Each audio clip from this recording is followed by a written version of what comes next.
नमस्कार मित्रांनो, मी एक दारुड्या नावानंतर केवळ परमेश्वराची कृपा, अल्कोहोलिक्स अनॉनिमस या अलौकिक संघटनेची मदत, आपल्या बांधवाचं मिळत असलेलं सातत्याने प्रेम आणि सहकार्य हेच कारण आहे मित्रांनो आज या क्षणापर्यंत दारूच्या पहिल्या विषारी गुटापासून दूर आहे आणि एक आनंदी जीवनाकडे वाटचाल सुरू आहे मित्रांनो.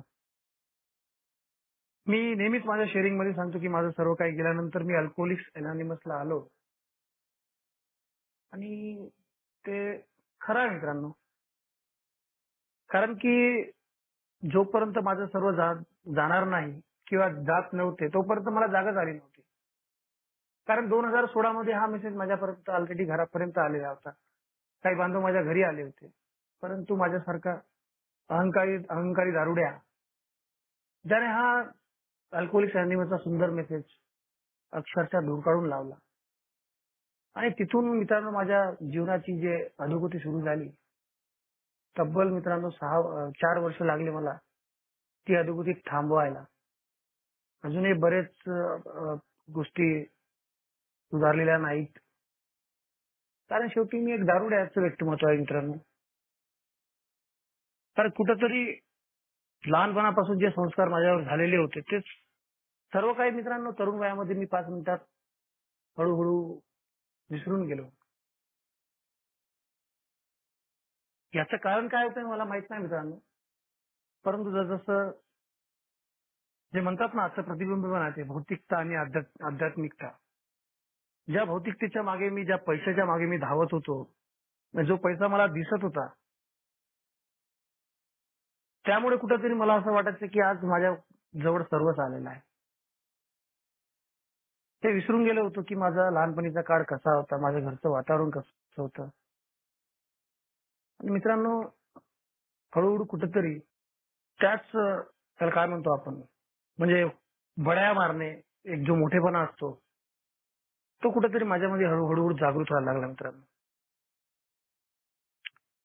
नक्कीच मी दारूचा घेतलेला पहिला घूट माझं जीवन अस्तव्यस्त होण्यासाठी घेतलेला नव्हता. फक्त कुठेतरी ते गंमत जम्मत एक 4 चौघामध्ये कॉलेज लाईफ मध्ये एक आनंदापोटी घेतलेला उत्सुकतेपोटी घेतलेला दारूचा घूट अक्षरशः माझ्या जीवनाची रांगोळी करेल असं मित्रांनो कधी वाटलं नव्हतं.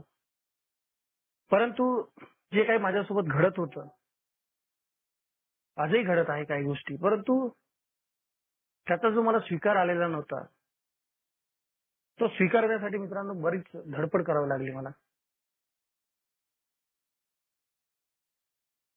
5-6 वेळा रिहॅब सेंटर झालं.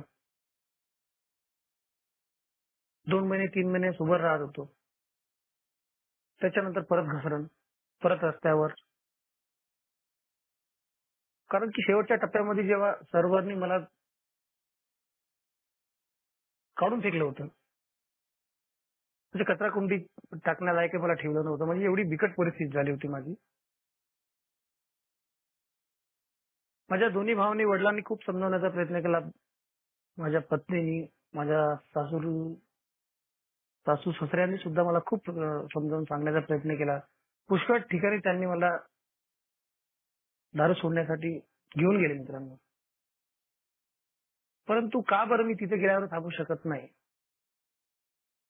का बरं ते माझं ते मेंटल ऑब्सेशन जात नव्हतं? का बरं मला थोडीशी दारू समाधान मी मानू शकत नव्हतो? हे कुठेतरी मित्रांनो जेव्हा मी रिहॅब सेंटर मध्ये गेलो तेव्हा कळलं. कळत होतं मित्रांनो पण वळत नव्हतं. कारण मला इथं सांगण्यात आलं होतं की हा कार्यक्रम मुळातच कृतीचा आहे. तिथं मला सांगण्यात आलं होतं की action is a magic word. कृती ही जादूमय आहे आणि तुला कृती केल्याशिवाय पर्याय नाही, गत्यंतर नाही. परंतु मित्रांनो माझ्यासारखा जो अहंकारी दारुडा होता, ज्याला भड्या मारणे, मोठेपणा दाखवणे, ह्याच गोष्टीमध्ये मी जे रमत होतो, मला कळत होतं सर्व एक दुहेरी नटासारखं माझं काम सुरू होतं. नैतिक अधपतनावधी माझं जसं खोटं बोलणं सुरू झालं. हळूहळू कुठंतरी मित्रांनो माझ्या जीवनात निराशा यायला लागली. जो कुटुंब, जो परिवार, हळूहळू कुठेतरी आमच्यामध्ये दुरावा निर्माण झाला. ज्या परिस्थितीला मी जबाबदार होतो ती परिस्थिती स्वीकारण्यास मी तयार नव्हतो. त्यामुळे त्या परिस्थितीमध्ये माझ्या पत्नीने मला बराच काळ तिने माझ्यासोबत घालवला. जवळपास तिने 12 वर्ष माझ्यासोबत घालवले.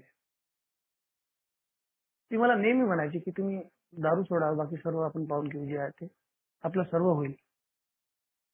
तिचे एवढे म्हणजे आत्मीयतेने ती मला बोलत होती. माझी छोटीशी मुलगी ती मला सांगत होती की पप्पा दारू पिऊ नका. माझी बायको मला सांगत होती की एक टाइम आम्हाला खायला मिळालं तरी चालेल, आम्ही ऍडजस्ट करून घेऊ, फक्त तुम्ही दारूच्या दूर राहा. परंतु मी वारंवार प्रयत्न करत होतो, वारंवार परत परत दारूकडेच जात होतो आणि घरी आल्यानंतर परत परत आमचे तेच रोजचे भांडणं, त्याच माऱ्या तेच सर्व काही सुरू असायचं मित्रांनो. ईश्वराची कृपा झाली जेव्हा शेवटच्या वेळेस अल्कोहोलिक्स रिहॅब सेंटर मध्ये गेलो स्वतःहून. कारण जीवन जगणं नकोसं झालं होतं मित्रांनो. कशासाठी जगत आहोत माहित नाही, जीवनाचा उद्देश नव्हता आणि फक्त मरण येत नाही म्हणून जगत आहोत. आणि जगत कशासाठी आहोत तर फक्त दारू पिण्यासाठी. दारू कशासाठी पित आहोत तर माझ्या घरच्यांनी, माझ्या मित्रांनी, त्या समाजाने, जो मी एकेकाळी एक लीडर म्हणून, एक सोशल वर्कर म्हणून काम करत होतो, त्याचा कुठेतरी मला पश्चाताप व्हायला लागला. त्याचे कुठेतरी मनात जे वैफल्य आलं, दुःख झाले की मी एवढ्या लोकांसाठी एवढे कामं केले, माझ्या घरच्यांसाठी हे केलं, ते केलं, हे जे मी मोजमाप करत होतो आणि त्या सेल्फ पिटी मध्ये जाऊन, त्या रिझेंटमेंट मध्ये जाऊन मित्रांनो मी वारंवार दारूकडे जात होतो. पण ईश्वराची कृपा तेव्हाही होती मित्रांनो माझ्यावर आणि आजही आहे. कितीही माझ्यावर संकटे उडवली, कितीही मी रस्त्यावर सैरावरा पडलो, राहायसाठी खायसाठी ठाव ठिकाण नव्हता मित्रांनो शेवटच्या काळी. परंतु तशाही परिस्थितीमध्ये त्या ईश्वरानं मला जिवंत ठेवलं. हा एक माझ्यासाठी खूप मोठा चमत्कार आहे. अल्कोहोलिक्स अनोनिमसचा मेसेज मित्रांनो मला ऑनलाईनच्या माध्यमातूनच मी अल्कोहोलिक्स अनोनिमसच्या सुंदर संघटनेला जोडलो. त्यावेळीची परिस्थिती अशी होती की माझ्याकडे मोबाईल सुद्धा नव्हता. एक प्रकारचा फार्मासिस्ट माणूस, काळ्या घोड्यामध्ये फिरणारा, चार चौघात बसणारा, जीवनाचं एवढी अधोगती करून टाकली होती की एका शेतामध्ये मला 10 बाय 10च्या टिनाच्या शेडमध्ये मी जे 3 वर्ष काढले जवळपास. आणि याला जबाबदार मी होतो, माझं अल्कोहोलिझम होतं, माझे स्वभाव दोष होते, हे आता मित्रांनो आता कळत आहे. परंतु मित्रांनो शेवटच्या टप्प्यातून जेव्हा मी 3 महिन्यानंतर बाहेर निघालो आणि मला ईश्वराच्या कृपेने तिथं काम मिळालं शेतामध्ये, तेव्हा एक गोष्ट मात्र मी नक्की ठरवली होती की आता यापुढे फक्त स्वतःसाठी जगायचं. दारू मी स्वतःसाठी सोडली आहे आणि मला काहीतरी स्वतःला घडवायचं आहे. मी बाकी कोणाचाही विचार केला नाही मित्रांनो. कारण जसं मीटिंगला जुळलो, जसं मीटिंग मध्ये ऐकू लागलो, तसं कळायला लागलं की माझी पर्सनॅलिटी काय होती आणि मी काय आहे. कारण माझ्या व्यक्तिमत्वामध्ये जो बिघाड झालेला होता, मी एवढे दिवस, एवढे वर्ष इतरांकडे बोट दाखवत होतो, त्या दारूकडे बोट दाखवत होतो. परंतु दारू तर माझ्या जवळ येत नव्हती, मी दारूकडे जात होतो. हे कुठेतरी मित्रांनो अल्कोहोलिक्स अनोनिमसच्या मीटिंग मध्ये आल्यानंतर हळूहळू कळायला लागलं. तिथं आल्यानंतर पहिली पायरी जेव्हा मला सांगण्यात आली की खरोखर मद्यशक्तीपुढे तू हतबल आहे का आणि हतबलता तू स्वीकारली आहे का. मित्रांनो रिहॅब मधून निघाल्यानंतर माझं तेच व्हायचं. 3 महिने रिहॅब झाल्यानंतर अक्षरशः जेव्हा मी दारू प्यायला जायचो म्हणजे असं ठरवून जायचो की 90s प्यायची, आज चांगली दारू प्यायची आणि एवढीच प्यायची. परंतु ते कधीही झालं नाही मित्रांनो. मी विसरून जात होतो यार मी एक दारुड्या झालेला आहे, आता मी मापात दारू पिऊ शकत नाही. मी वारंवार प्रयोग करायचा. एक एक्सपेरिमेंटल जे माझं कॅरेक्टर होतं की एक नवनवीन प्रयोग करून बघायचे आणि माझ्यामध्ये खूप म्हणजे त्या दारूबद्दल एवढा खोटा विश्वास होता की मी त्या दारूला जिंकू शकतो. Someday somehow I beat the game. परंतु मित्रांनो तसं कधीच झालं नाही. ज्या ज्या वेळेस मी थोडीशी म्हणून दारू प्यायला गेलो, त्या त्या वेळेस अक्षरशः मित्रांनो रस्त्यावर लोळतच राहिलो आणि एवढी जीवनाची स्वतःची दुर्दशा होत आहे हे दिसत होतं. परंतु मला कळत नव्हतं मित्रांनो. जेव्हा खरोखर प्रामाणिकपणे पहिली पायरी घेतली की मद्यशक्तीकडे मी हातभाला आहे आणि माझे जीवन अस्तव्यस्त झाले आहे. मित्रांनो, अस्तव्यस्त तर आजही आहे. परंतु जे माझं प्रायमरी पर्पज होता, जे माझा प्राथमिक उद्देश होता की मला दारूच्या पहिला घुटायला थांबवायचा आहे, तो मी थांबवला. हळूहळू कळायला लागलं की मी एवढ्याच ठिकाणी माझ्या घरच्यांनी मला नेलं दारू सोडण्यासाठी. आंध्रात नेलं, शिरपूर, बुलढाणा नेलं, तिकडे एमपी कडे नेलं. जिथं म्हटलं दर्ग्यावर नेलं, मंदिरात. म्हणजे त्यांनी पंचांग पाहिले. म्हणजे पुष्कळ ज्या गोष्टी नाही करायला पाहिजे होत्या त्या गोष्टी केल्या. परंतु मी थांबत का नव्हतो. आज कळून चुकलं मित्रांनो कुठंतरी की आमच्यापेक्षा जे महान शक्ती आहे, जी हायर पॉवर आहे, कुठेतरी त्या महान शक्तीच्या आधारावरच मी आज थांबलेलो आहे. आणि हा मी थांबून आहे, आज जिवंत आहे, ही एक खूप मोठा चमत्कार आहे माझ्यासाठी.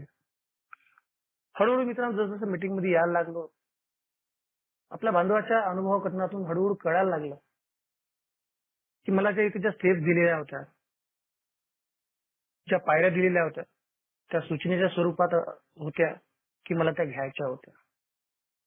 जसजसं मित्रांनो स्वतःची पडताळणी करू लागलो, इन्व्हेंटरी घेऊ लागलो, तेव्हा मला कळून चुकलं की ह्या सूचनेच्या स्वरूपात नाही तर मला ह्या घ्यावाच लागेल. It is mandatory for me. कारण स्टेप्सचं मला इथं सांगितलं होतं की स्टेप्स म्हणजे काय, solution to every problem in sobriety. माझ्या मध्यमुक्तीच्या ज्या काही मला अडचणी येतील त्या प्रत्येक प्रॉब्लेमचं सोल्युशन ह्या स्टेप मध्ये आहे, हे मला सांगण्यात आलं होतं. आणि हळूहळू मित्रांनो माझी वाटचाल सुरू झाली. 1 वर्ष झालं. पहिल्या वर्षी बर्थडेला मी एकटाच होतो. कुटुंब सोडून गेलेलं होतं, कुटुंब यायचं होतं. डिव्होर्सची केस सुरू होती. ईश्वराच्या कृपेनं परिवार आला आणि हळूहळू कुठेतरी मित्रांनो माझी वाटचाल सुरू झाली आणि माझा अहंकार तेवढ्यात खूप वाढला होता. पिंक क्लाउड्स मध्ये उडायला लागलो होतो मी, गुलाबी बादल ज्याला म्हणतात. असं वाटायचं की आज दारूच्या दूर आहे. वर्ष होऊन गेलं. 365 दिवस झाले. जो एक दिवस सुद्धा दारूच्या दूर राहत नव्हता, तो आज 365 दिवस त्यांनी पूर्ण केले. असं कुठेतरी मित्रांनो हळूहळू एक ग्रँडोसिटी, एक इगोस्टिक पर्सनॅलिटी परत उफाळून आली. कारण की माझ्यामध्ये जे स्वभावदोष ऑलरेडी भरलेले होते, तेव्हा ज्यावेळेस मी दारू पित होतो त्यावेळेस त्या दारूचा एक सोबत घेऊन ते स्वभावदोष मी बाहेर काढत होतो. परंतु दारू थांबवल्यावर सुद्धा माझ्यासोबत तेच घडत होतं. कारण मी विसरून गेलो होतो की माझ्या ह्या समस्याचं मूळ कारण काय. स्वार्थ आणि आत्मकेंद्रितपणा हे माझ्या समस्येचं मूळ केंद्र बनलं होतं. ही गोष्ट मी विसरून गेलो मित्रांनो. मला इथे सांगण्यात आलं होतं की कृतीशिवाय श्रद्धा मृत्वात आहे. Faith without work is dead. परंतु मित्रांनो मी आपली लावायला लागलो होतो. मला 3ऱ्या पायरीमध्ये सांगितलं होतं की आता तुझी इच्छा बस. तुला जेवढी इच्छा चालवायची होती, तुला जेवढे प्रयत्न करायचे होते, तू तेवढे सर्व प्रयत्न करून चुकलायस अनंता. आता इथं तुझ्या अक्कल, हुशारी, शहाणपणाने इथं काहीही होणार नाही. तुला संपूर्ण शरणागत व्हावे लागेल. 100% सरेंडर टू विन. आणि तुझ्या ज्या काही इच्छा, आकांक्षा आहे त्या तुला त्या ईश्वरावर सोपवावं लागेल. तरच तू समोर काहीतरी जीवनात करू शकेल. परंतु मित्रांनो माझ्यासारखा अक्कल, हुशारी, शहाणपण भरलेला बेवडा एवढा सहजपणे माझ्या इच्छा आणि जीवन त्या ईश्वरावर सोपवू शकत नाही. मला नेहमी वाटायचं झालं 1.5 वर्ष झालं आज कोणी कुत्र विचारत नाही तरी. कधी भाऊ फोन करत नाही. वडिलांनी सांगूनच दिलं होतं की तू मेला तरी चालेल, परत फोन करायचा नाही. बायकोला फोन करायची संधीच नव्हती कारण तिनं मला ब्लॅकलिस्टमध्ये टाकून ठेवलं होतं. फक्त कोर्टात जाऊन भेटायचो, जे काही मेंटेनन्सचं राहायचं, महिन्याचं भरायचं, तिचं तोंड बघायचं आणि वापस यायचं. कारण तिची मुळात इच्छाच राहिली नव्हती माझ्यासोबत परत येऊन संसार करायची. खूप पश्चाताप व्हायचा, खूप आत्मग्लानीच जायचो की एवढं मोठं कोणतं पाप केलं मी? फक्त दारूच केली. कुणाचा खून नाही केला, कुणाचा बलात्कार नाही केला. परंतु मित्रांनो, मी कुणाला समजावून सांगू शकत नव्हतो की माझ्या व्यथा आणि वेदना काय आहे, की मी एक बिमार व्यक्तिमत्व आहे. मी तिला कधीही सांगण्याचा प्रयत्न केला नाही मित्रांनो. आणि ईश्वराची कृपा झाली. माझा परिवार वापस आला. जे मला अपेक्षित नव्हतं, की इतके वर्ष झाल्यानंतर सुद्धा माझा परिवार वापस येऊ शकेल. 3.5-4 वर्षानंतर तो चमत्कार घडला मित्रांनो. मी तेव्हा स्पॉन्सर घेतलेला नव्हता. फक्त मी ओव्हरटाईमरच्या संपर्कामध्ये सातत्याने होतो मित्रांनो. कोविडमध्ये जेव्हा फिजिकल तर बंद होत्या. सातत्याने मी ओव्हरटाईमरला फोन करू त्रास द्यायचो, की त्यांना प्रत्येक प्रश्नाचे उत्तर विचारायचो. प्रत्येक बाबतीमध्ये त्यांची मला मदत लागायची. खूप खूप लोकांनी मला मदत केली मित्रांनो. आज त्यांचे आभार मानावे तेवढे फार कमी आहे. त्यांनी मला सांगितलं होतं मित्रांनो, "आनंदात तू फक्त आपली प्रामाणिकपणे कृती करत राहा. बाकी तू तिसऱ्या पायरीप्रमाणे वाटचाल करणे सुरू कर. आपली जीवन आणि इच्छा त्या परमेश्वराच्या हवाली करून फक्त तू प्रामाणिकपणे वाटचाल कर. त्याला वाटत असेल तर तुझा परिवार येईल. त्याला वाटत असेल तर तुझं सर्व चांगलं होईल. त्याला वाटत असेल तर तू योग्य दिशेनं हळूहळू घडत जाशील." मित्रांनो, तेच करत गेलो आणि तो चमत्कार झाला. आणि पुन्हा दुसरा चमत्कार झाला मित्रांनो. ज्या तलावात मी तिथं काम करत होतो, तिथे पुन्हा दुसऱ्या एक वाणी फेलोशिपचे बांधव आहे.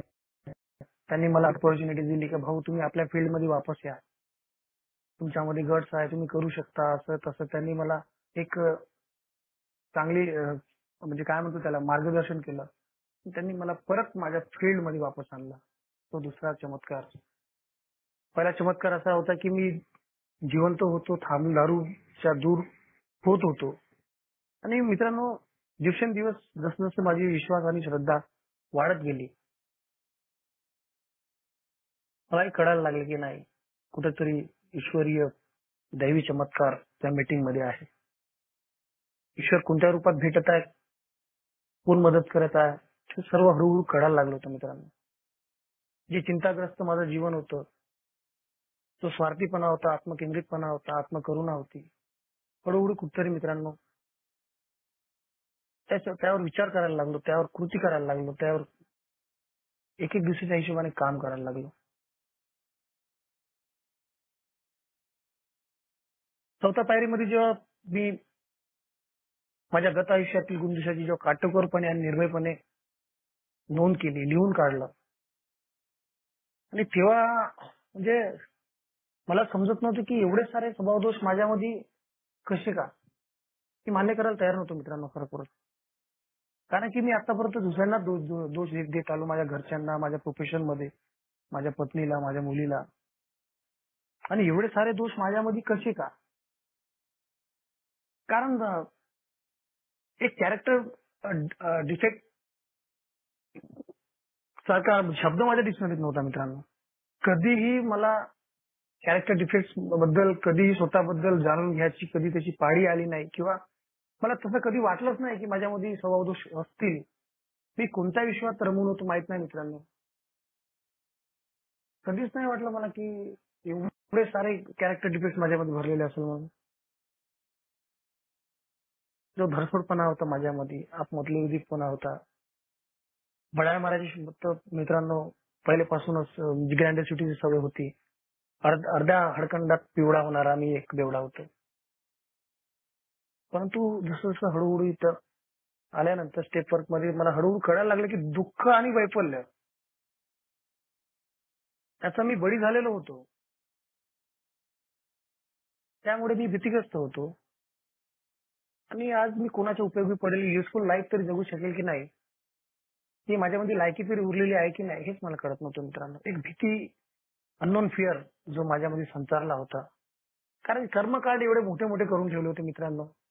जेव्हा मी चौथ्या पायरीमध्ये माझी स्वतःची गुणोद्देश लिहितो, इन्व्हेंटरी घेतो, तर एवढी भीती म्हणजे ते वातावरण आणि ते म्हणजे असं वाटत होतं का माझ्यासोबत काय होणार आहे आणि याचं आउटपुट काय निघेल.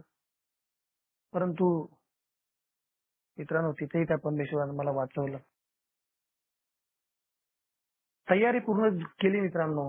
परमेश्वराजवळ, स्पॉन्सर जवळ, ज्यांना मी सांगू शकत होतो अशा सर्व व्यक्तीकडे नाही, तर ज्यांच्यावर माझा 100% विश्वास होता, अशा व्यक्तीसमोर मित्रांनो खरोखर तंतोतंतपणे, प्रामाणिकपणे सर्व चुकाची कबुली दिली.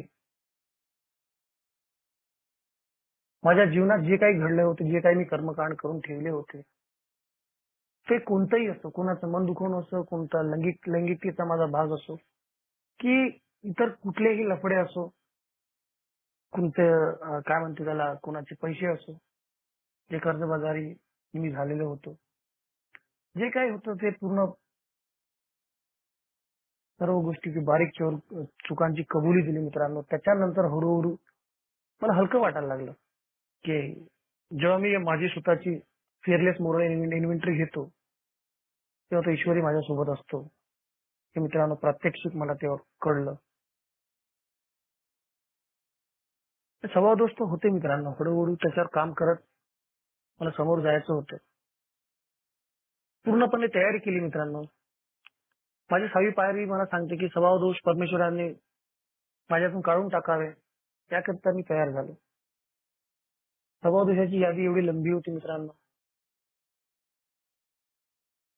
एक ना एक कोणता ना कोणता फळवंशी येत होता.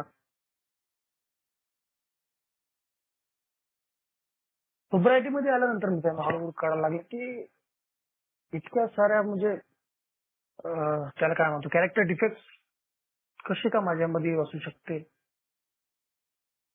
एक अहंकार होता सुरुवातीपासून, जेव्हापासून मी मेडिकलचा मालक झालो तेव्हापासून.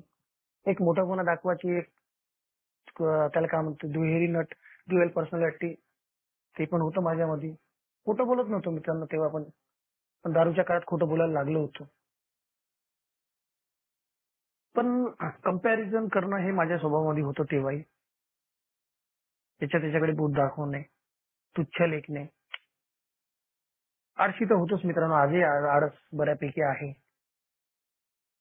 आणि हळूहळू जे गुणदोष, जे स्वभाव दोष मला समजायला लागले, मला कळायला लागले, का बरं मी तेव्हा स्वार्थी झालो, का बरं मी रिझनमेंट ठेवली होती.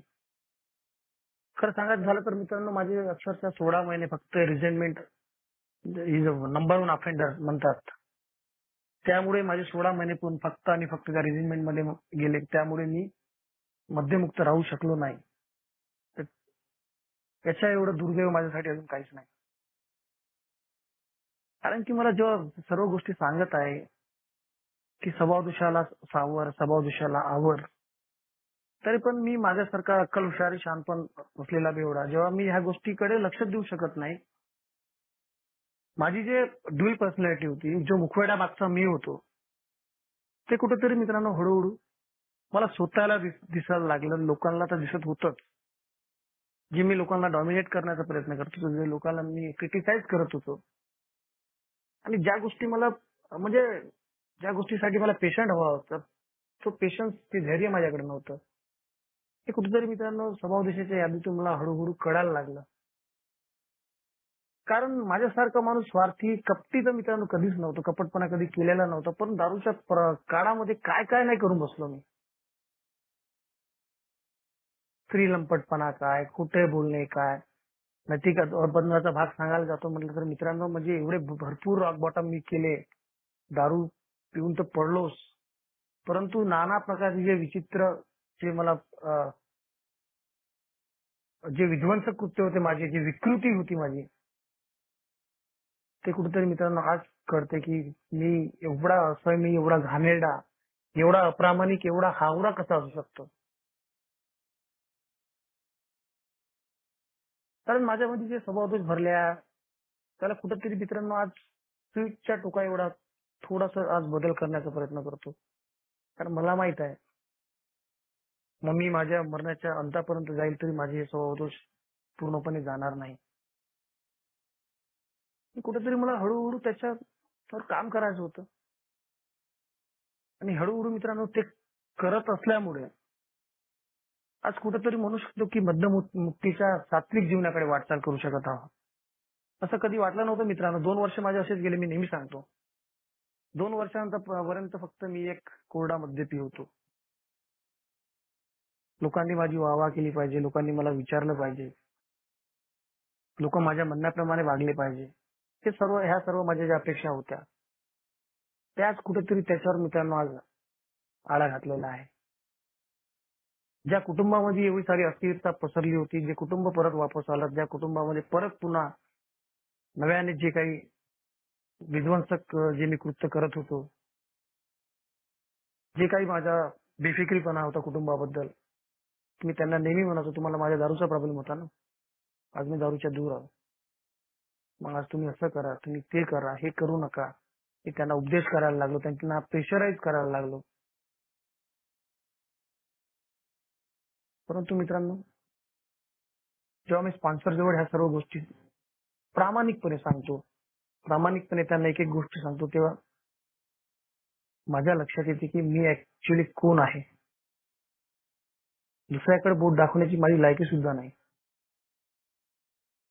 आज इन जनरल मध्ये एक साधं उदाहरण मी घेतलं माझ्याबद्दल. तुम्ही मीटिंग मध्ये एक तासाच्या मीटिंग मध्ये जाऊन जेव्हा बसतो फिजिकल मध्ये, तेव्हा मी खरोखर माझं लक्ष त्या पूर्णपणे त्या मीटिंग मध्ये असते का? खरा खाण्यासाठी मी थुकण्यासाठी किती वेळा उठतो, मोबाईल किती वेळा इचकतो, ह्या ज्या काही अस्तव्यस्तता आहे, हे जे काही स्वभावदोष माझ्यामध्ये भरलेला आहे, मी आजही नवागताला तेवढंच आपुलकीने जवळ घेतो का? त्यांच्यापर्यंत मेसेज देताना माझी भावना काय असते? जेव्हा मी घरापर्यंत कोणाचा मेसेज द्यायला जातो, तेव्हा माझ्या मनात संकुचित विचार असते का? पाप मतलबीपणा असते का? बडाय महाराजांसाठी मी तिथे जातो का? हे काही सर्व आज मित्रांनो मला 6व्या पायरीच्या माध्यमातून जे माझे स्वभावदोष आहे, त्यासाठी मी 100% जेव्हा तयार होतो, 100% जेव्हा मी शरणागती पत्करतो त्यापुढे, तेव्हा कुठं हळूहळू त्यावर मला मात करता येत नाही मित्रांनो. हळूहळू कुठेतरी त्याच्यावर काम करून त्याला कमी करता येतं. कारण जशी ही मद्याची समस्या माझ्या जशी मनामध्ये केंद्रित झालेली आहे, तसे हे माझे स्वभावदोष माझ्या नसामध्ये भरलेले आहे मित्रांनो. मी कोणाकडून कोणती अपेक्षा करतो, परंतु याच्या अगोदर किंवा आजही माझ्याकडून कोणीतरी अपेक्षा करत आहे, हे मी साफ विसरून जातो मित्रांनो. कारण माझा स्वभाव एवढा चंचल बनला आहे, एवढा अस्थिर झालेला आहे, अविचारी झालेला आहे, की माझ्या समोर मला दुसरं कोणीच काही दिसत नाही. एवढा घमंड, एवढा अहंकार, एवढा राग, लोकांची खुन्नस, मी जे काही करत होतो मित्रांनो, आज हळूहळू का होईना ईश्वराची कृपा होत आहे मित्रांनो. ईश्वराची कृपा झाली म्हणून आज कुठेतरी जिवंत आहे मित्रांनो. कारण की पहिल्यांदाच जेव्हा माझ्या लक्षात आलं की हा तर खूप मोठा जीवनाचा माझा जो लेखाजोखा आहे, जो आलेख आहे, जो मी लिहून काढला होता, लिहिताना तर काहीच नाही वाटलं मित्रांनो. जे मनात आला, जसे जसे इव्हेंट, जे घटना लक्षात येत होत्या लिहित होतो, पण प्रत्यक्षामध्ये जेव्हा त्यावर काम करायचं होतं, शक्य होत नाही मित्रांनो माझ्यासारख्या बेवड्याने. कारण की नसामध्ये ज्या एवढं खोलवर रुजलेले हे जे स्वभावदोष आहे, त्याला एवढ्या काटेकोरपणे आणि निर्भयपणे त्या स्वभावदोषाला काढून टाकणं माझ्यासाठी शक्य होत नाही मित्रांनो. परंतु मी जेव्हा खरोखर प्रामाणिकपणे माझं जीवन आणि इच्छा मी त्याग करतो आणि त्याच्याकडे वाटचाल करत मित्रांनो, एक एक दिवशीच्या हिशोबाने जेव्हा मी समोर जातो, तेव्हा कुठेतरी मी या गोष्टी नियंत्रणात ठेवू शकतो. जसं मला इथे सांगण्यात आलं की मद्यपास हा आजार कधी बरा न होणार आहे. It is incurable disease, cunning baffling, घुट्यात टाकणारा, कावीळबाज, धूर्त, चालाक असा आजार. त्या आजाराप्रमाणे माझं व्यक्तिमत्व आहे मित्रांनो. कधी कशी पलटी मारेल मी, कधी कोणाला टोपी टाकल, कधी कोणाला इमोशनल ब्लॅकमेल कसं करेल, हे सर्व गुण संपन्न मी एक बेवडा आहे. आणि ह्या एवढ्या अल्कोहोलिझमच्या काळामध्ये ह्या सर्व गोष्टी माझ्यात एवढ्या नसानसामध्ये भिडलेल्या होत्या की त्या आज काढायसाठी मित्रांनो खूप म्हणजे तारेवरची कसरत आहे. परंतु मित्रांनो अशक्य असं काहीच नाही असं म्हणतात. आणि नक्कीच मी जर ईश्वरावर माझी खरी श्रद्धा असेल, माझा अतूट विश्वास असेल, तर प्रामाणिकपणे मी मित्रांनो जीवन जगू शकतो. ज्या गोष्टीची गरज मला अल्कोहोलिझम मध्ये लागत होती, आज त्या गोष्टीशिवाय मी आज जगू शकतो. दारूशिवाय जेवण करू शकतो, चांगलं बोलू शकतो, माझ्या व्यवसायात जाऊ शकतो. तर आज सर्वात मोठी जी माझी फर्स्ट प्रायोरिटी होती की मला पहिल्या घोटाला थांबून ठेवायचं होतं, ते केलं आहे मित्रांनो. मी करत आहे. मला माहित आहे की जर मी फास्ट वेगाने जर माझी गाडी रुळावून धावत गेली तर कधी ना कधी घसरणार आहे. त्यासाठी मला इथं सांगण्यात आलं होतं की हळूवार चला, सहजतेने साध्य करा, कीप इट सिम्पलच्या हिशोबाने घ्या. नाहीतर माझ्यासारख्या बेवड्याला जो माझा धरसोडपणा होता, कन्सिस्टन्सी मित्रांनो कधीच नव्हती. मला कधी वाटलंही नव्हतं की मी कधीतरी केव्हा तरी दारूच्या दूर राहून एक चांगलं जीवन जगण्याचा प्रयत्न करू शकेल. कारण सातत्य नावाचा जो शब्द आहे मित्रांनो, माझ्या जीवनामध्ये धरसोड होत आलाय. आता मी जेव्हा कन्फेशन करतो, स्वतःमध्ये कन्व्हर्जन करतो, तेव्हा कुठं हळूहळू मला लक्षात येत आहे की माझ्यामध्ये असलेले जे स्वभाव दोष आहे ते काढासाठी मला मनापासून तयारी करायची आहे. होला हो लावायचा नाही फक्त, आणि फक्त लिहून काढण्याने माझे स्वभाव दोष जाणार नाही. मग त्याच्यावर काम करायचं होतं. जो काही माझ्यामध्ये कडवटपणा भरलेला होता, जे काही निराशा होती, जो काही माझ्यामध्ये गर्व होता, जे काही हेकेखोरपणा होता, उद्धट वागत होतो मी, कुणाचं ऐकून घेत नव्हतो, भांडखोर वृत्तीचा होतो, त्या सर्व गोष्टीवर कुठेतरी मित्रांनो हळूहळू काम करायला लागलो. प्रामाणिकपणे जेव्हा मी चालतो तेव्हा मला कोणाला सांगायची गरज पडत नाही मित्रांनो. लोकांना हळूहळू ते दिसायला लागतं. आणि हा दाखवण्याचा कार्यक्रम नव्हता मित्रांनो. हा एक मला सुंदर जीवन जगण्याचा. मी इथं फक्त दारू थांबवण्यासाठी आलो होतो. स्वभाव दोष काय असतं, पायराय स्टेप्स काय असते, या सर्व गोष्टी काही माहित नव्हत्या मित्रांनो. परंतु जसजसं तिथं मला सांगण्यात आलं होतं की ऐका आणि शिका.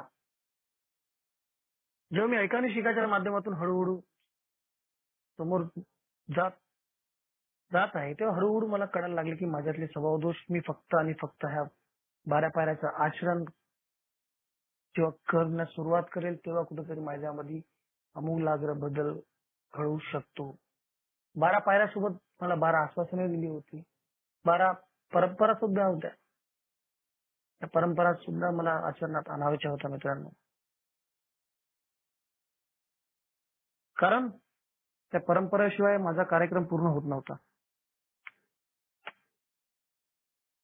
कारण आमचे जर माझ्या स्वतःमध्ये जर सुधारणा करायची असेल, व्यक्तिगत सुधारणा ही माझ्या एक्क्यावर अवलंबून आहे अशी माझी पहिली सांगते. ह्या कुठेतरी ट्रॅडिशनवर मला मित्रांनो हळूहळू चालायचं होतं. इथं जे ट्रॅडिशन आणि 12 पायऱ्या दिलेल्या होत्या, हळूहळू कुठेतरी मित्रांनो स्टेप बाय स्टेप मला त्या काटेकोरपणे म्हणा, निर्भयपणे म्हणा,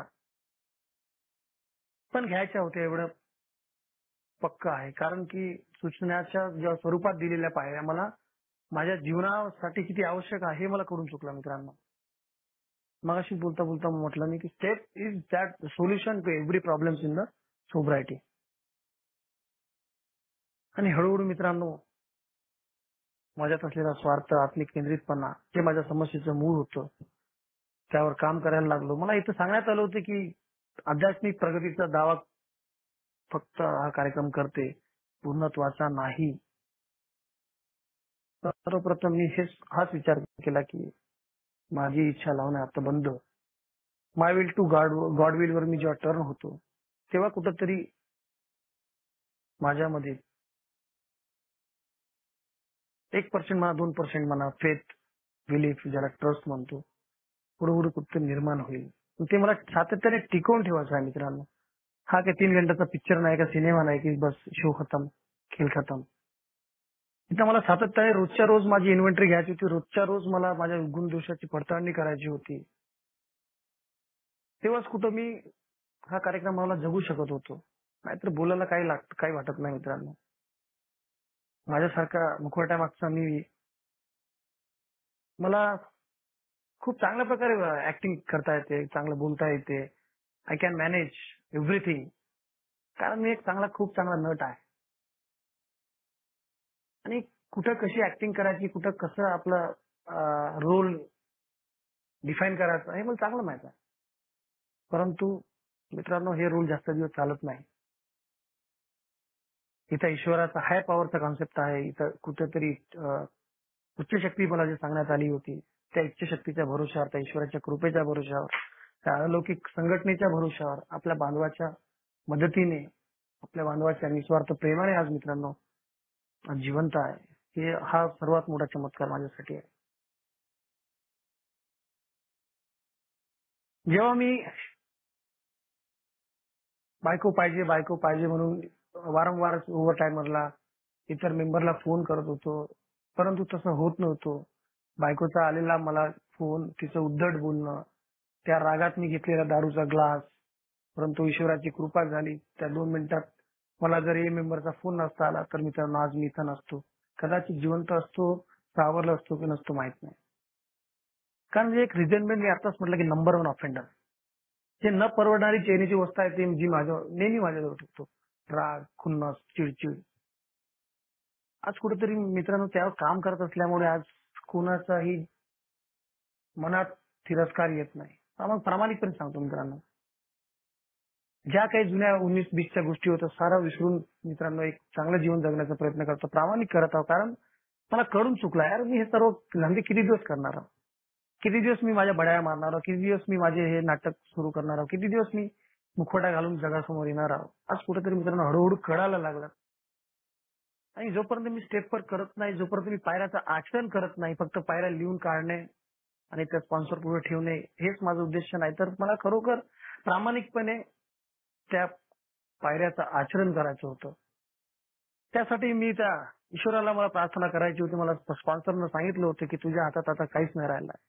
तू संपूर्णपणे शरणागत जा. त्या ईश्वराला तू म्हण की देवा माझी तयारी झाली आहे. मी जे काही सर्वस्व चांगले आणि वाईट आहे ते तुझ्या स्वाधीन करण्याची माझी प्रार्थना आहे.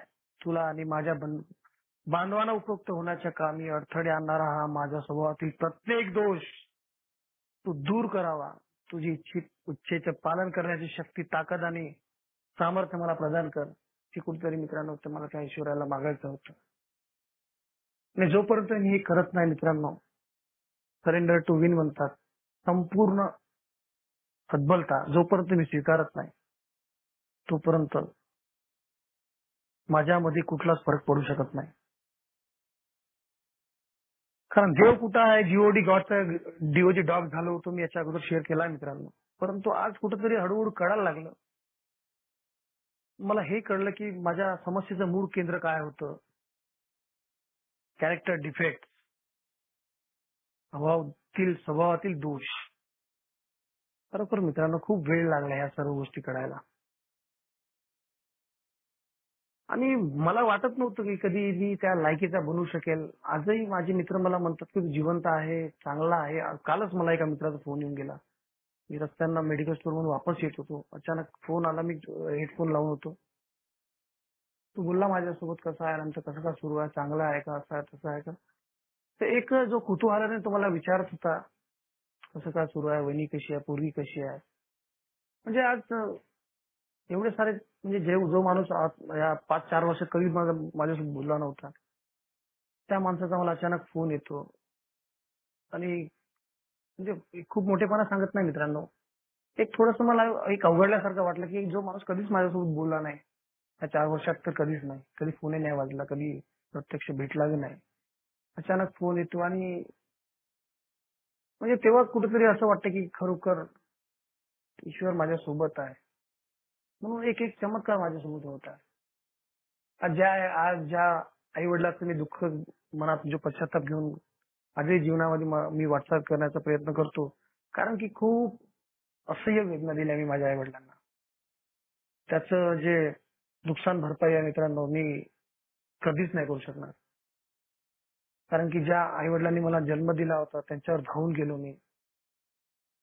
त्यांची असह्य अशी मी पिडवणूक केली. म्हणजे ज्या माऊलीने मला 9 महिने 9 दिवस पोटात ठेवलं होतं त्या पोटावर लाथ मारून तिला पाडलं होतं मित्रांनो मी. आज हे कुठं मी भरून देणारा माहित नाही मित्रांनो.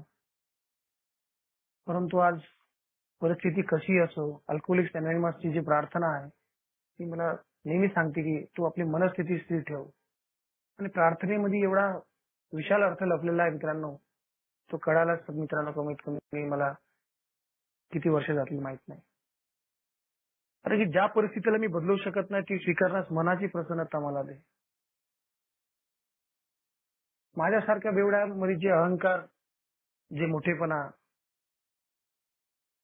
जो स्वार्थपणा, जो आत्मकेंद्रितपणा मी लोकांना बदलवायच्या मागे लागलो होतो मित्रांनो. तेव्हाही बदलवण्याचा प्रयत्न केला अल्कोहोलिझम मध्ये आणि आता पण तेच करत होतो. पण माझी प्रार्थना मला सांगते की मनाची प्रसन्नता ठेव, स्वीकार कर. तू त्यांना नाही बदलू शकत. आज कुठेतरी मित्रांनो खरोखर त्या प्रार्थनेचा मला फायदा होत आहे. जर मी त्या प्रार्थनेचा वापर करत गेलो नसतो किंवा त्या प्रार्थनेचा जर आधार घेत नसतो तर आज मला वाटत नाही. आज मी टोटली म्हणजे त्याला काय म्हणतात IRD इरिटेबल रेस्टलेस डिस्कंटेंट त्रासलेला वैतागलेला असं माझा आहे माणूस. तेव्हाचा आनंद आणि आताच्या आनंदामध्ये काहीच फरक नसतो मित्रांनो. जे तेव्हा करत होतो आताही तेच करत राहिलो असतो. परंतु मित्रांनो ती ईश्वरीय संगत जेव्हा मला लाभली आणि हा चमत्कार जेव्हा माझ्यासोबत घडत आहे, कुठले कुठले बांधव आज मी त्यांच्या संपर्कात आहोत ते माझ्या संपर्कामध्ये आहे. एवढं म्हणजे निस्वार्थ प्रेम ज्यांना कधी मी बघितलेलं सुद्धा नाही अशा लोकांच्या मी आज संगतीमध्ये आहो. आमचं रोज बोलणं होतं. असे बरेच मेंबर आहे माझ्यासोबत आजही.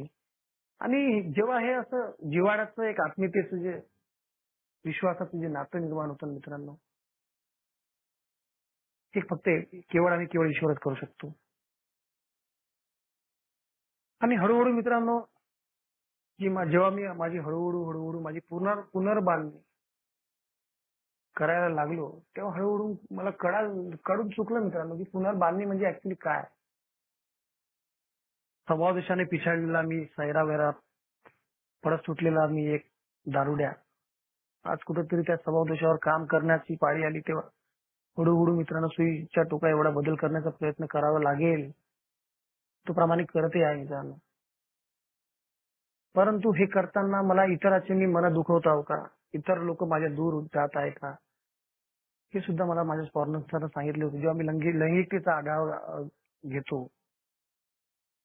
परंतु मित्रांनो मी माझ्या बायकोला मी सर्व सांगून दिलं. मी असे धंदे केले होते, असा रंगानाच केला होता, इथं गेलो होतो, तिथं तोंड मारलं होतं, मी सर्व सांगून दिलं मित्रांनो. कारण मला त्या गोष्टी माझ्या मनात अवघडल्यासारख्या वाटत होत्या आणि मला असं वाटत नव्हतं का मी हे सर्व ओझं माझ्या डोक्यात ठेवून मी चांगलं जीवन जगू शकेल. तर अगोदरच मी एवढा दुनियाचा म्हणजे पागल माणूस कुठेतरी आज ही संगत लाभली, आज कुठेतरी चांगल्या मार्गावर आलो. ते प्रामाणिकपणा मित्रांनो मी विचार तसाही केला होता की तशी बायको गेलीच होती पण ईश्वराच्या कृपेने परत आली. पण पुन्हा तिला घालवायची नाही असा विचार मित्रांनो मी कधी बोलल्यानंतर पण मला त्या गोष्टी पटल्या नाही मित्रांनो. मी जेव्हा त्या ईश्वराला सोडून दिलं का म्हटलं देवा तूच पाहिजे बाबा. जेव्हा मी तुझ्या चरणी मी लीन होत आहे तुझ्या बरोबर राहून तुझ्या इच्छेला मान देण्यासाठी त्या ईश्वराला प्रार्थना करू लागलो की देवा तू मला याच्यातून मुक्त कर.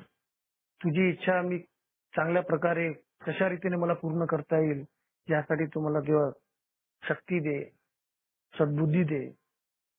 आणि तेच मागत राहिलो मित्रांनो. आजही तेच मागतो. बाकी काही मागायची गरज नाही पडत मित्रांनो. जे न मागता ईश्वराने सर्व दिलं आहे. आज हळूहळू मित्रांनो कळायला लागलं की बिमारी नादुरुस्त आहे, पर्सनॅलिटी डिफेक्ट आहे. मग याच्यावर उपाय म्हणजे फक्त 12 पायऱ्या, 12 परतवाऱ्या, 12 आश्वासने. जर मी ह्या गोष्टी हळूहळू करायला लागलो तरच मी माझ्या जीवनात समोर इतर लोकांपर्यंत हा मेसेज देऊ शकतो.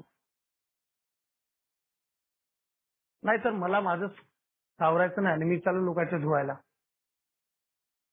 हे सुरुवातीच्या स्टार्टिंगमध्ये झालं मित्रांनो. म्हणजे जसं मला माझे सिनियर मेंबर घेऊन जायचे. मला म्हणायचे की हा सांगा नंतर तुझं आत्मकथन कसं घडलं, काय घडलं. तर मी भडाभड सांगून देत होतो मित्रांनो असं तसं. पण तिथं प्रत्येक माणूस ऐकू शकत नाही. प्रत्येकाची कॅपॅसिटी राहत नाही. ही गोष्ट मित्रांनो हळूहळू कळायला लागली. 1-2 ठिकाणी शिवाय खाऊन आलो. हळूहळू जोपर्यंत अनुभव येत नाही मित्रांनो, तोपर्यंत कळत नाही म्हणते खरोखर. आज कळून चुकला आहे की तू एकदाचा दारुड्या कायमचा दारुड्या आहे. तू दारूला तर तू कधी जिंकूच शकणार नाही तुझ्या अंतापर्यंत. परंतु तुझ्यातले जे काही दोष आहे, स्वभावातले जे काही दोष आहे, ते तुला कुठेतरी हळूहळू काढायचे होते. जोपर्यंत मी दोष काढणार नाही तोपर्यंत मी स्वतःच व्यवस्थित स्वतःला मी माफ करू शकणार नाही. मी तर इतराला कधी किंवा कसं माफ करू? लोकांची माफी मागितली, ज्यांना माफ करायचं त्यांनी माफ केलं. आजही काही लोकांनी माफ नाही केलं. परंतु मित्रांनो समोर वाटचाल सुरू केली. आज हळूहळू त्यांचा पण एक पॉझिटिव्ह रिप्लाय मला येतो. पॉझिटिव्ह नजरेने ते मला बघतात. काही ना काही थोड्या बहुत त्यांच्या मनात जर भावना आजही आहे. परंतु मित्रांनो तो ईश्वर करत आहे हळूहळू. जर मी प्रामाणिकपणे जर माझं काम करत राहिलं आणि मला इथे सांगण्यात आलं होतं की तू आतापर्यंत स्वतःसाठी खूप जगलास. परंतु आता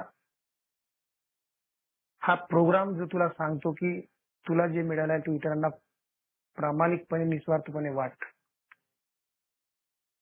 मित्रांनो ते काम पण हळूहळू करायला लागलो. तेव्हाच कुठेतरी मी माझ्या स्वभाव दोषाला हळूहळू कुठेतरी आवरण घालून ठेवू शकतो. नाहीतर मी एकटा जीव सदाशिव होतो तेव्हा तर मला काहीच वाटत नव्हतं. कोणता स्वभाव दोष कुठं आहे आणि मी काय आहो काहीच वाटत नव्हतं. परंतु आज हळूहळू मित्रांनो कळायला लागलं की एक मी बोथ म्हणजे काय म्हणतो त्याला ड्युअल पर्सनॅलिटीचा मी एक अल्कोहोलिक आहे.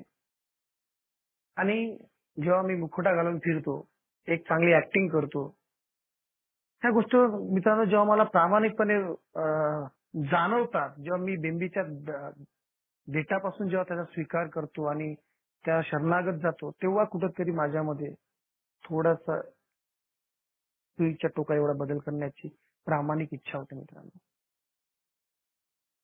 नाहीतर गजानन भाऊ नेहमी सांगतात, बाहेर सोबर व घर में गोबर. ते व्हायला काही जास्त वेळ लागत नाही मित्रांनो. तसं माझ्यासोबत बरेच प्रसंग घडले.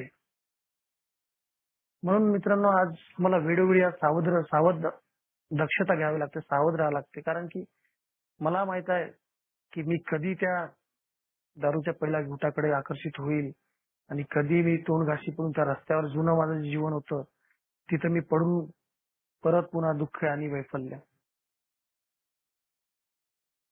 मला माहित आहे पुन्हा मी जर पडलो तर मला कोणी उचलणार आता तर नव्हतंच तेव्हा पण राहणार नाही.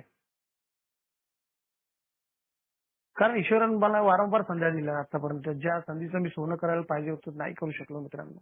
आज सर्वस्व गमावल्यानंतर आज फिजिकली पायाने लंगडा आहे तरी आज एक हिंमत आणि शक्ती जी आशा त्या ईश्वरानं दिली आहे संघटनेच्या माध्यमातून आपल्या बांधवाच्या आपल्या निस्वार्थ प्रेमातून एका अतूट मैत्रीतून जे काही मला आज मिळत आहे मित्रांनो, याच्यापेक्षा आज माझे कोणते जे रक्ताचे नाते असेल किंवा जे काही माझे नातेवाईक असेल त्यांच्यापेक्षा हे एक नाटक मला आज खूप मोठं वाटतं मित्रांनो. पण संकटाच्या काळी जो धावून आला तोच खरा मित्र म्हणतो. मला इथं समदुःखी बांधव मिळाले. ज्या समदुःखी बांधवांनी मला जे प्रेम दिलं, माझं म्हणणं ऐकून घेतलं, मला समजावून सांगितलं, मला समजून घेतलं. महत्वाचं म्हणजे ही अशी जगातली एकमेव अलौकिक संघटना आहे. इथं आल्यावरच मी फक्त थांबू शकतो हे मला कळून चुकलं. सातत्याने मला या संघटनेमध्ये यायचं आहे. दररोज मीटिंगला येऊन स्वतःची इन्व्हेंटरी घ्यायची आहे, स्वतःची पडताळणी घ्यायची आहे. चूक लक्षात आल्यावर ती माफी मागून ती कबुली घ्यायची आहे. ह्या सर्व गोष्टी मित्रांनो आज करत असल्यामुळं आज बऱ्यापैकी आम्ही चांगले जीवन जगण्याचा प्रयत्न करत आहे. आज माझ्या घरातलं वातावरण मी मागे एकदा बोललो होतो शेअरिंगमध्ये. आज ते वातावरण पण निवडलं. मी कालच माझ्या एका मित्रांसोबत बोललो, माझ्या एका ओव्हर टायमर सोबत बोललो, स्पॉन्सर सोबत बोललो. त्यांनी जे सांगितलं मी माझ्या बायकोशी शेअर केलं आणि अचानक एका रात्रीतून इन 24 अवर्स मध्ये हा चमत्कार, की म्हणजे ज्या मुलीबद्दल आम्ही एवढं चिंतित होतो, की तिचं कसं होईल. कारण तिसऱ्या पायरीप्रमाणे जेव्हा मी आपली अक्कलहुशारी शहाणपण लावतो ना, तेव्हा त्या काय म्हणतात त्याला, अ, जास्त मी जेव्हा चिंता करायला लागतो, चिंताग्रस्त होतो, जास्त केअर करायला लागतो, तर ते कुठंतरी काल त्या गोष्टीहून मला जे कळलं, की नाही खरोखर ईश्वराच्या इच्छेने वागलं तरच माझं होणार आहे 100%. आणि खरोखर तो मित्रांनो चमत्कार झाला आज. म्हणजे असं मला वाटलं नव्हतं कधीच का म्हणजे काही न बोलता, काही न भावना व्यक्त करता, कुठलीही त्यांना एक शब्द न बोलता आज एवढं वातावरण निवडलं आणि एवढं म्हणजे म्हणजे शब्दात व्यक्त करू शकत नाही एवढा आनंद आज माझ्या घरामध्ये पाहायला मिळत आहे. हे सर्व मित्रांनो खरोखर एक चमत्कार, ज्याला मी म्हणतो miracles happen in A. Definitely खरोखर चमत्कार होत आहे मित्रांनो. मी स्वतः एक चमत्कार आहे. 1 जानेवारीचं प्रतिबिंब मला सांगते की आय एम मिरॅकल. हळूहळू मित्रांनो आज जीवनाची जी दशा होती त्या त्या दशेकडून कुठतरी एक चांगल्या दिशेकडे वाटचाल करत आहोत. जे एक अनामिक मद्यपी अल्कोहोलिक्स अनॉनिमसची संगत लाभली मित्रांनो. खरोखर मी एक भाग्यवान दारुडा समजतो स्वतःला, की आणि मला नेहमी वाटतं, मी नेहमी माझ्या शेअरिंग मध्ये म्हणतो की खरोखर मी भाग्यवान दारुडा आहे. मी दारू केली नसते तर कदाचित ईश्वराने मला संगीत आणलं नसतं आणि एवढा सुंदर जीवन जगण्याचा मार्ग मला मिळाला नसता. आणि जे काही माझ्या जीवनाची अनमॅनेजेबिलिटी आहे, जे काही हळूहळू मी त्याला सावरण्याचा प्रयत्न करत आहोत आणि आता हळूहळू स्वभाव देशावर हे काम बऱ्यापैकी सुरू आहे मित्रांनो. आणि आता 100% ठरवलेलं आहे, तयार झालेलं आहे. आज कुठलीच मनामध्ये भीती, शंका, वैफल्य, दुःख काहीच ठेवलं नाही मित्रांनो. आज जे काही आहे त्या ईश्वराचं आहे आणि त्या ईश्वराच्या इच्छेप्रमाणे आज जीवन जगण्याचा प्रयत्न करतो. म्हणून सांगू शकतो मित्रांनो, आज दारू घेतली नाही आणि एक आनंदी जीवनाकडे वाटचाल करत आहे. मला जेवढं समजलं मित्रांनो तेवढं सांगण्याचा प्रयत्न केला. बोलण्यात काही चुका झाल्या असतील तर आपली हाजर माफी मागतो. जे पटलं असेल ते डोक्यात ठेवा. जे नाही पटलं ते कृपया सोडून द्यावं. Thank you so much.